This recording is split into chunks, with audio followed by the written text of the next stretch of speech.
Le central pour la maintenance barège? Cœur battant et cerveau de la station, le central rassemble toutes les informations du domaine skiable et de la station. Ouverture et fermeture des pistes, secours, état des routes, chaque événement du plus anodin au plus grave aboutit à cette tour de contrôle. C'est un peu stressant, on a quelques périodes d'apnée. C'est, je pense, un des seuls endroits au niveau de la station où on a une vue globale de ce qui se passe sur la station de ski. Une soixantaine de pistes, près de 30 remontées mécaniques, un domaine skiable étendu sur 11 km. La taille de la station impose ce fonctionnement. Ici, c'est une tablette, c'est un registre d'exploitation dématérialisé.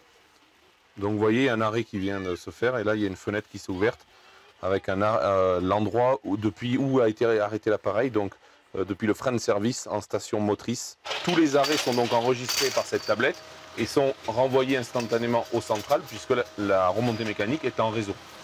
Chaque salarié du domaine skiable est également repérable, jusqu'à 120 personnes en pleine période d'activité. Lynch pour la centrale.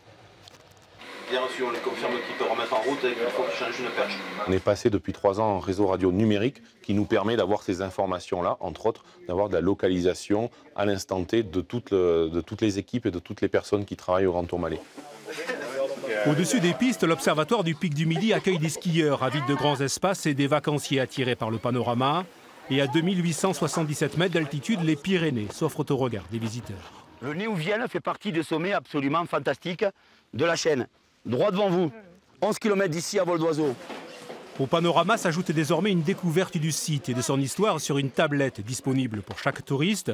Cette navigation dans le temps et l'espace recrée les 140 ans d'histoire scientifique du Pic. L'histopathe va venir comme une machine à voyager dans le temps, se mettre devant vos yeux et vous révéler le Pic tel qu'il était à l'ère des pionniers. Donc vous allez voir la bibliothèque, vous allez voir les chambres, comment on vivait à l'époque lorsque forcément il n'y avait pas le téléphérique. Succès garanti auprès des enfants, tout heureux de jouer avec une tablette et de s'affranchir de fastidieuses explications. Il faut regarder le coucher de soleil en hiver et en été.